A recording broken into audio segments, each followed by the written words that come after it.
Hello दोस्तों, यदि आप भी चेस खेलने के शौकीन हैं और अभी अभी चेस खेलना शुरू किया है तो ये वीडियो आपका बड़ा काम का रहने वाला है।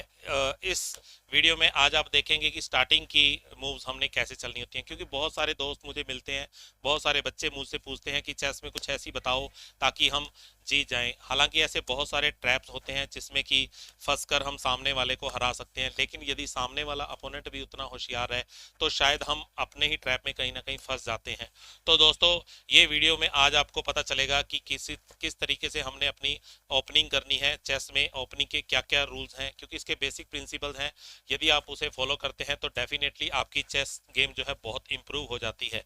तो उसके लिए दोस्तों, वीडियो शुरू करने से पहले एक बार चाहूँगा कि यदि जो मेरे साथी इस वीडियो को देख रहे हैं और इस चैनल पे नए हैं तो मेरे इस चैनल को सब्सक्राइब करना मत भूलिए। आप बेल आइकन का बटन भी दबा लीजिए ताकि इस तरीके के वीडियोस आपको मिलते रहें। और यदि आप फेसबुक और इंस्टाग्राम पे देख रहे हैं तो मुझे इस वीडियो को फॉलो करना मत भूलिएगा। और अब शुरू करते हैं हमारा चेस का सबसे स्टार्टिंग का पॉइंट, जो कि हम शुरू कर आत होती है, वो है हमारा E4। E4 सबसे ज़्यादा चली जाने वाली मूव है, और वो इसलिए भी है क्योंकि इससे हमें तीन फायदे होते हैं। एक तो है हमारा सेंटर कंट्रोल कर लेना, और सेंटर कंट्रोल करना बहुत ज़्यादा ज़रूरी है, क्योंकि कहा जाता है कि जिसके पास ये सेंटर रह जाता है उसकी फेवर में गेम चली जाती है। और दूसरा दोस्तों, इस E4 को चलने का एक और फायदा है, इससे हमारा एक तो बिशप एक्टिव हो जाता है, दूसरा हमारी क्वीन एक्टिव हो जाती है। इन दोनों पीसेस को हम डेवलप करके एक्टिव करके आगे डेवलप करने के बड़ा काम आती है। दूसरा दोस्तों, यदि सेम ब्लैक भी वही चल रहा है तो उसके बाद जो ध्यान रखने वाली बात है वो है हमारे माइनर पीसेस। अब ये माइनर पीसेस कौन कौन से हैं हमारे, वो है हमारा नाइट और बिशप। इन दोनों को जितनी जल्दी हो सकता है आप एक्टिव कर लीजिए, क्योंकि इनको एक्टिव करना, और क्योंकि ये बहुत आगे तक अटैक कर पाते हैं और हमारे राजा के ऊपर हम अपना लंबा गेम को चला पाते हैं। राजा को सेव करना बहुत ज़्यादा ज़रूरी होता है। तो इन माइनर पीसेस को हम डेवलप करते हैं, फिर आगे गेम की तरफ बढ़ते हैं। तो सामने ब्लैक ने भी मूव चलते हुए अपना नाइट एक्टिव कर लिया है, तो इसके बाद हम मान लो, क्योंकि बिशप को भी एक्टिव करेंगे, तो बिशप को एक्टिव करने के बाद जो अगली मूव आती है वो है हमारी कैसलिंग। कैसलिंग में दोस्तों ये कहा गया कि स्टार्टिंग की 10 मूव के अंदर अंदर आपको कैसलिंग कर लेनी चाहिए। तो ये थी हमारी कैसलिंग। कैसलिंग करने से देखो, क्योंकि सारी की सारी गेम जो होती है वो राजा के ऊपर रहती है, राजा यदि सेफ है तभी हम गेम खेल पाते हैं, और इसलिए राजा को सेफ करना बहुत ज़्यादा ज़रूरी हो जाता है। और राजा को कैसलिंग होने के बाद राजा कम से कम एक रिलैक्स हम उसको छोड़ देते हैं, भाई शायद इस राजा के ऊपर अब अटैक करना आसान नहीं है। तीसरा दोस्तों, जो स्टार्टिंग की 8 मूव्स के अंदर ध्यान रखने वाली बात है वो है हमारे पॉन्स को लेकर। स्टार्टिंग में आप 2 या 3 पॉन से ज़्यादा आप मूव मत कीजिए, क्योंकि 2 या 3 पॉन्स को ही आप यदि मूव करते हैं तो आपकी गेम सेफ रहती है। और क्योंकि 2 8 मूव के अंदर अंदर ज़्यादा से ज़्यादा आप 2 या 3 पॉन्स को ही एक्टिव कीजिए। और तीसरा दोस्तों, जो ध्यान देने वाली बात है, माइनर पीसेस हैं।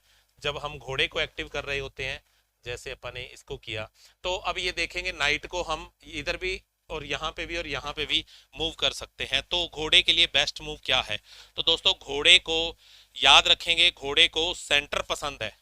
घोड़े को सेंटर पसंद है। अब सेंटर के ये 4 पीसेस और ये आउटर सेंटर हो गया, इस सेंटर की तरफ आप यदि डेवलप करते हैं तो घोड़ा ज्यादा एक्टिव हो पाता है।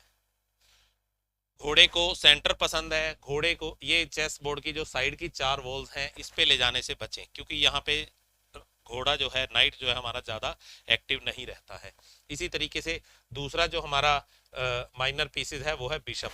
तो दोस्तों, बिशप को क्या पसंद है, बिशप होता है हमारा ऊंट। और ऊंट को क्या पसंद है दोस्तों, ऊंट रहता है रेगिस्तान में। याद रखिए, ऊंट अपना जीके का भी क्वेश्चन है, भाई ऊंट कहाँ रहता है, तो मोस्टली रेगिस्तान में रहना उसे ज़्यादा पसंद है। तो रेगिस्तान में उसे ऊंट को क्या मिलता है, वो है खुले रास्ते। तो बिशप का रास्ता खुला होना चाहिए। बिशप को एक्टिव करना है तो बिशप का रास्ता खुला होना चाहिए। बिशप का रास्ता खुला है तो बिशप उतना ही एक्टिव हो जाता है।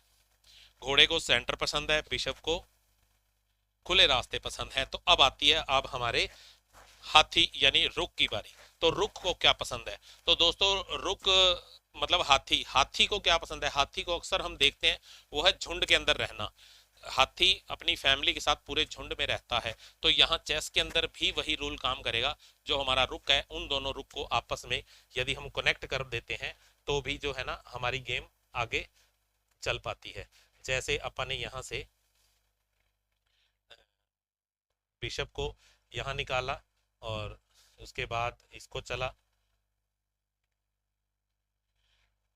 तो यदि ये तीनों पीसेस आपस में कनेक्ट हैं, यदि ये तीनों पीस आपस में कनेक्ट हैं तो इस रैंक के ऊपर उसी रंग कलर का कब्जा हो जाता है, तो अपोनेंट को वहां पे अटैक करना मुश्किल हो जाता है। तो ये भी एक रूल काम करता है। तीसरा दोस्तों, क्वीन को बाहर निकालने की जल्दबाजी मत कीजिए, क्वीन को बाहर निकालने की जल्दबाजी मत कीजिए। और तीसरा दोस्तों एक चीज और है, यदि हम अपने पीसेस को ऊपर नीचे, जैसे दोनों रुक को एक ही रैंक पे रख पाते हैं तो भी इससे हमारे रुक जो है वो रैंक जो है वो स्ट्रोंग हो जाते हैं। तो इस तरीके के कुछ एक रूल्स हैं, बेसिक प्रिंसिपल, जिन्हें फॉलो करके आप अपनी गेम को स्ट्रोंग कर सकते हैं। तो इसके अलावा भी बहुत सारी चीज़ें हैं, ये हम कुछ और चीज़ें अगले वीडियो में भी देखेंगे। तो ये तो बेसिक प्रिंसिपल्स हैं 6-7 जो मैंने आपको बताए। और कैसा लगा ये वीडियो? अच्छा लगा हो तो नीचे कमेंट करके बताइएगा। और इसके अलावा भी कोई और टेक्निक है या कुछ और पूछना चाहते हैं तो आप नीचे कमेंट बॉक्स में कर सकते हैं। और दोस्तों एक बार फिर कहूँगा, चैनल पे नए हैं तो चैनल को सब्सक्राइब करना मत भूलिए, और फेसबुक और इंस्टाग्राम पे देख रहे हैं तो आप इसे फॉलो जरूर कर लीजिएगा, और अपने दोस्तों के साथ शेयर करना मत भूलिएगा। थैंक यू, धन्यवाद। जय हिंद, जय भारत।